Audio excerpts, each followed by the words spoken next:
I thought fishing alone at night was peaceful. I thought the only sounds I'd hear were the water and my own breath. I was wrong. By the time the mist started whispering, I realized some waters remember every step you take, and they never let go. I had always liked the solitude of fishing, the quiet, the anticipation of a tug on the line, the soft lapping of water against the dock. It was a rhythm that felt almost sacred. That night, I decided to drive out to the northern lake, a place I'd heard locals call Shrouded Water, because of the fog that never seemed to lift. The drive there was unsettling from the start. A thick layer of mist clung to the forest edges, and the moon cut through it in dull, silver slashes. The road narrowed sharply, roots and stones forcing me to slow. Something about the air was different, thick, damp, almost choking. When I finally reached the parking area, there was no sign of other fishermen, campers, or even wildlife. Only the lake, vast and silent. I carried my gear to an old wooden dock, the planks slick with dew. As I set up my lantern and fishing rod, the fog rolled in thicker, curling across the surface of the water like white smoke. I cast my line and waited, the quiet broken only by the occasional splash of fish or the distant creak of a tree.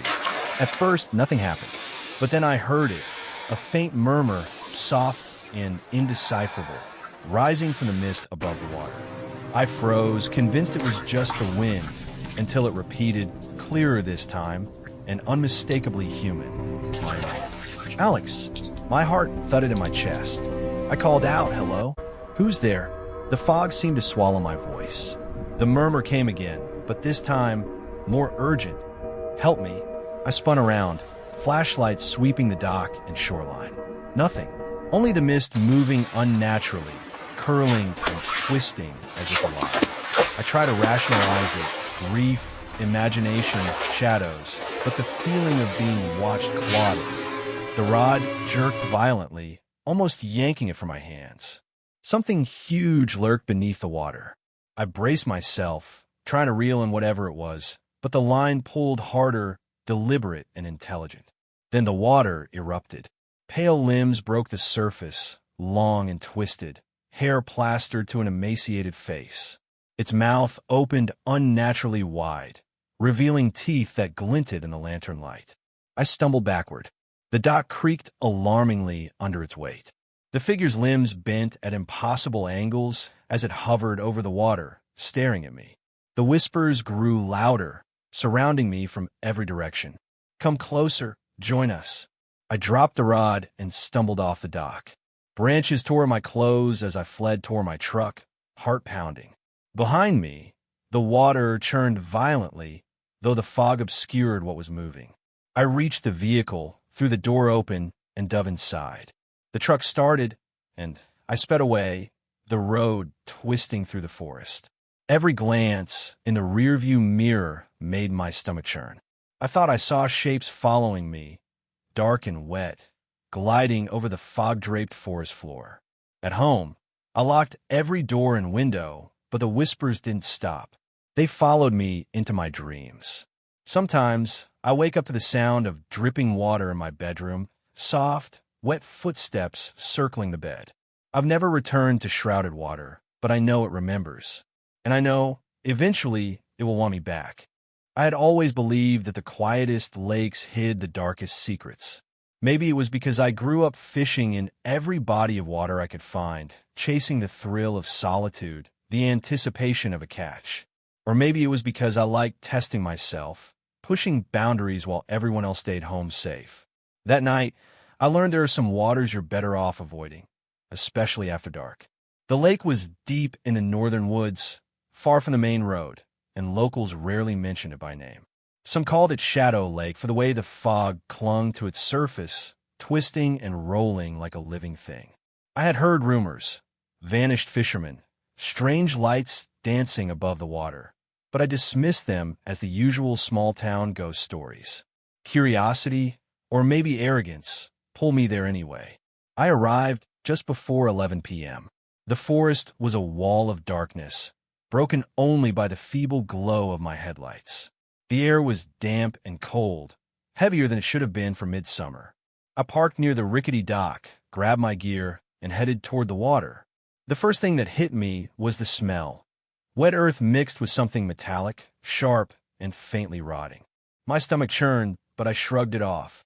The dock was old, wooden planks slick with moisture, some warped or broken. I set up my lantern, baited my rod, and cast into the black water. The first minutes were peaceful. The occasional splash of a fish or the ripple of the breeze was the only sound. But soon I noticed something strange. My reflection in the water was off. Not distorted by waves, but by the shape behind me, or maybe beside me. I spun around. Nothing. Just the fog creeping along the shoreline, curling around trees and roots like spectral fingers. I chalked it up to exhaustion, my eyes playing tricks on me. But the feeling of being watched didn't fade. Then the line jerked violently. Not the subtle tug of a fish. This was massive, deliberate, intelligent. My rod nearly slipped from my hands. I pulled back, bracing, but the weight below the water didn't relent. The surface erupted, sending droplets across my face and lantern.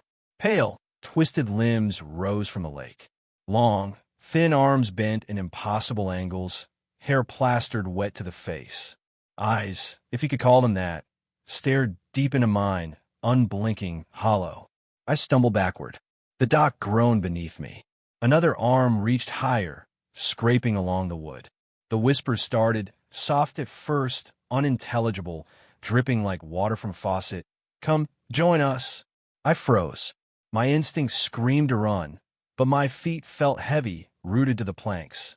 Then the lantern flickered and went out. Darkness swallowed the dock, the lake, everything around me. The whispers grew louder, surrounding me, echoing off the water, the trees, the night itself. I didn't think. I ran. My boots sank into mud and broken planks, roots clawing at my ankles. The cold night air bit my lungs as I sprinted for the forest. Behind me, the water splashed violently, though I couldn't see what was causing it. The whispers followed, sometimes behind, sometimes beside me, always too close.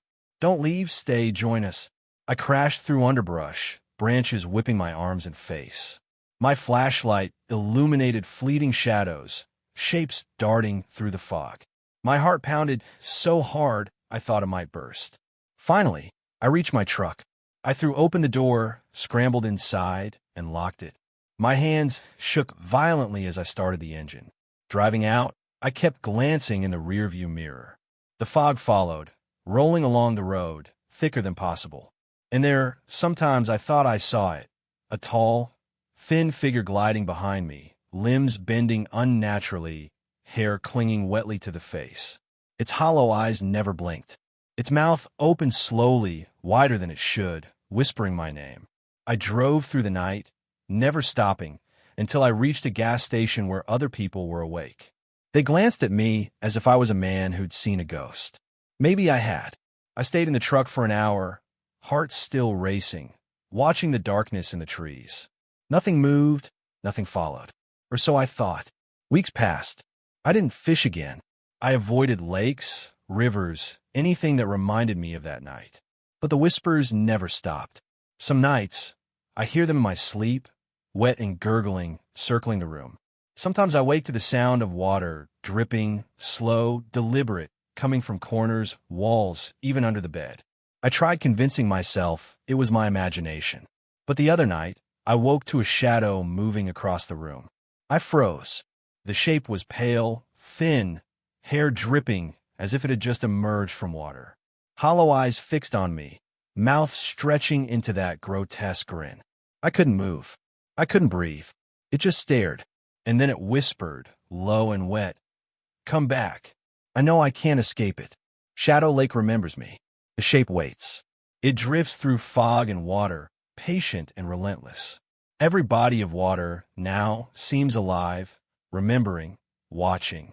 And I know, one day, I'll hear it whisper my name again. Since that night, I've avoided lakes, rivers, ponds, anywhere water gathers in the dark. I can't explain what I saw. I can't explain why it chose me. But I know I will never fish alone at night again. Because somewhere in the fog and black water, it's waiting. Patiently. Watching. Whispering.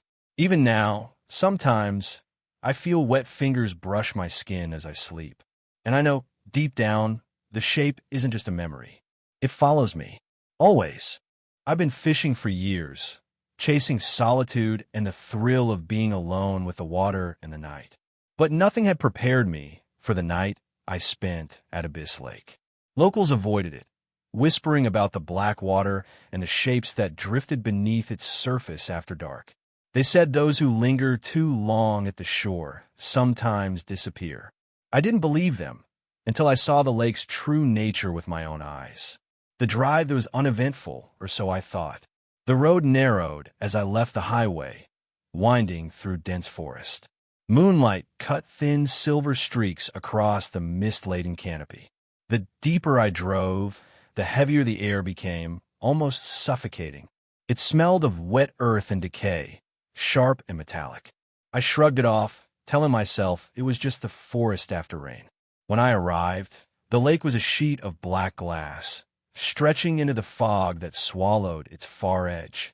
The mist curled over the surface like a living thing, thick and slow, swallowing everything it touched. I parked near a dilapidated dock, grabbed my gear, and stepped onto the creaking planks. The wood shifted beneath my weight, and the air was eerily still. No insects, no birds, no wind. Only silence and the faint drip of water against the dock. I set up my lantern, baited my hook, and cast into the black water. Time seemed to stretch. Minutes passed, then hours, the bobber floating like a tiny island on the dark surface. I started to relax, thinking the night would be uneventful. But then I noticed it, a shadow just beneath the water. It didn't move like a fish. It glided, slow and deliberate, the water rippling unnaturally around it. I froze, heart hammering. Then the bobber jerked violently. Not the light pull of the fish, but heavy, deliberate, almost intelligent. I braced myself, trying to reel in, but the line resisted.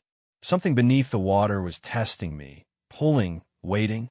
My grip tightened, knuckles white. The water erupted.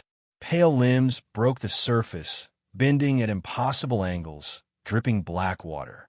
Hair clung to a face I couldn't fully see, wet and matted. Its hollow eyes, if they could be called that, fixed on me, unblinking, merciless. The whispers began low, wet almost drowned. Come, closer, join us. I stumbled backward, nearly falling into the lake. The dock groaned alarmingly under the sudden weight of unseen pressure. Another arm reached up, scraping across the planks, leaving wet streaks. The figure rose higher, limbs stretching like they were made of water itself. I ran, through the forest, branches whipping my face, roots clawing at my boots. Behind me, the water splashed violently, though I couldn't see what was causing it. The whispers followed, moving through the fog, surrounding me.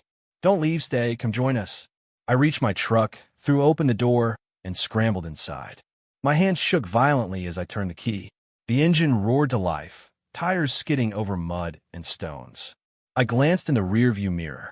There on the shore, the figure, one of many now, hovered just above the water. Limbs bent impossibly, pale hair dripping. Its mouth stretched unnaturally, and hollow eyes stared into mine. I sped down the dirt road, heart hammering, adrenaline flooding my system. Every shadow in the trees seemed alive. I kept glancing in the mirrors, convinced I saw shapes moving through the fog behind me, gliding silently over the forest floor. The whispers followed, persistent, wet, and gurgling. We see you always, waiting.